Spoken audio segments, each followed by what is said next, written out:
distinctly being in grade 6 and being in the babysitting course and having this intense feeling of, I can't wait to have my own kids. I can't wait to be a mom. And thus, that was the very first definition I had of myself as a mom-to-be. I'm one of 6, and my parents were so in love. People talked all the time about how my parents had a fantasy romance, about how they were the perfect definition of happily ever after. They were my relationship role models. They would have a shower every weekend that my mom wasn't working. I cannot tell you how many times I walked in on them having sex until I realized what they were actually doing, and then I learned to knock. So they fell in love in high school, and even when we were teenagers, they held hands, they would kiss each other all the time, and they were constantly telling each other how much they loved each other.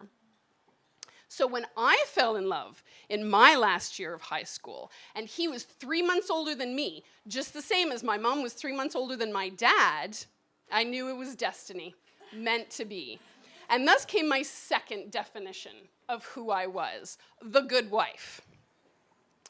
Well, we had some clue about how young we were, because we got married at 23. So we waited for 4 years, and then we decided we're never really going to be ready to have kids, so let's take the leap of faith. I went off the pill at 27 years old, and thus began our journey of monthly disappointments. The first year, it was easy enough to rationalize. Everyone has trouble their first year. It doesn't happen right away. You know, it's not as easy as they make you think in high school when they're like, one time, and you'll be pregnant, one time. So I rationalized, and my definition of myself as a mom-to-be, I just kept trying to go with the flow, and my husband and I talked about it all the time. And we had a strong sense of fate. We believed that the universe would deliver a child when the time was right. And then I blinked, and 7 years had gone by. And every month, my body failed me. Everybody else around me was having kids, lots of our friends. I even had 2 cousins, younger than me, who had happy surprises and made my maternal grandmother a great-grandmother and my paternal grandmother a great-grandmother, an honor I so desperately wanted and was unable to achieve. I defined myself as a mom-to-be. WTF. 12 years of marriage, and many people asked us, well, what was your secret to success? What was your secret to a happy marriage? My answer was always 2 things. Number 1, every day I wake up and I choose to be married. That is my choice, I embrace it, and it is a conscious choice. Number 2, luck. Yep, 100% luck.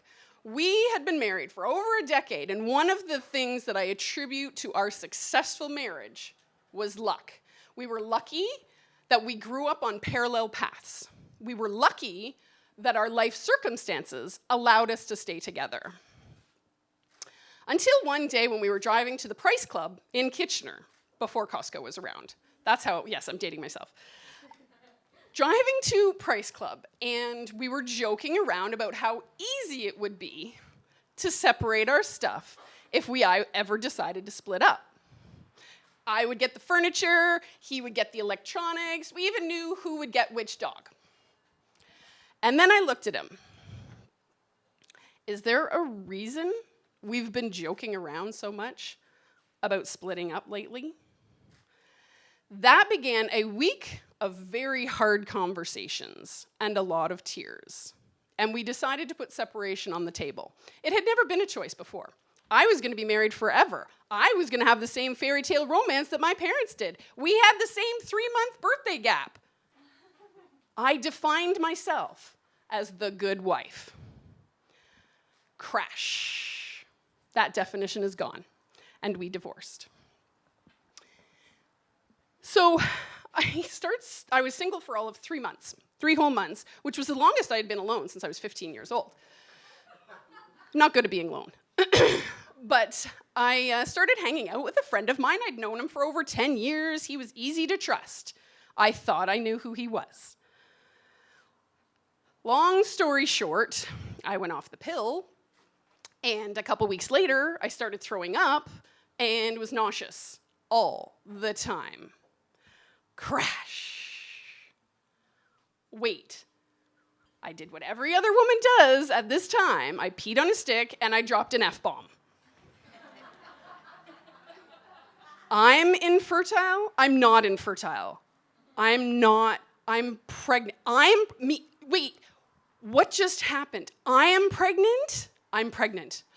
Oh, I'm pregnant. Oh my God, I'm pregnant. Oh my God, I finally get to be a mom. I have wanted this my whole life. And then I had to figure out how to be a 37-year-old mom, because my old definition did not fit anymore.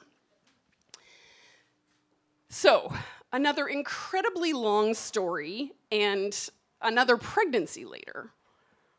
And I realize I'm miserable. Again. I swore I would never go down this path again.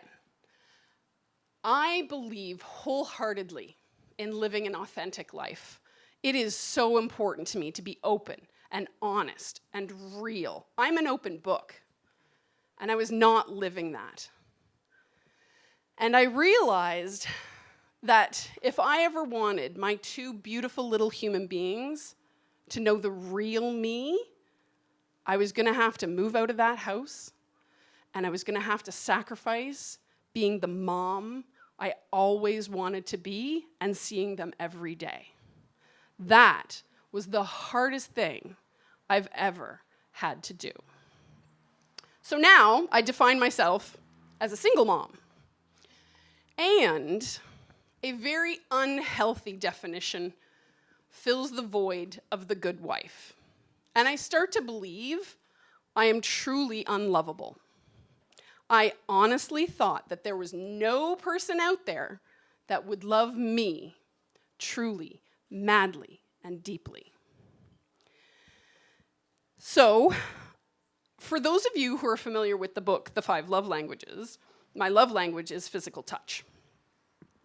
So I'm a single mom, and I am unlovable, but I'm craving physical contact. So I do what everybody else does, and I start online dating. What a nightmare. Would not recommend it to anyone.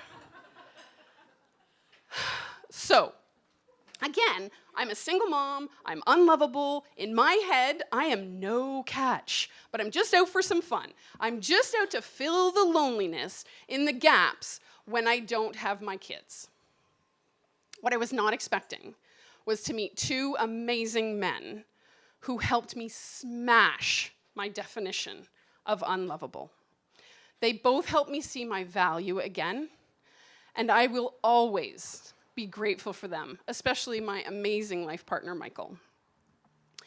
He helped me feel lovable again, and I will always be grateful for that.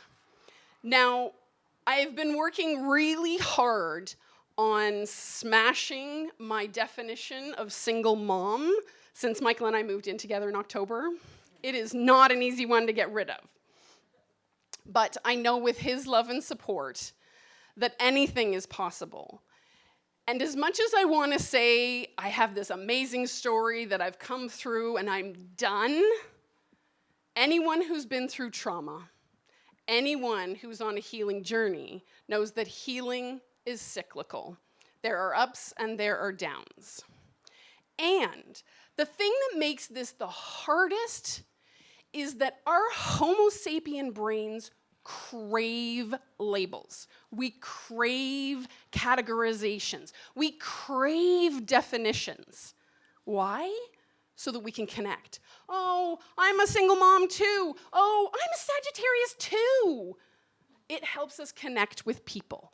It helps us feel less vulnerable. But what I do know is that those dangerous definitions brought me unhappiness and so much inner conflict. So every day I wake up and make a conscious choice to be in love and to try to be just Shanan. Whatever that is, day to day, or minute by minute, right, babe? Yeah.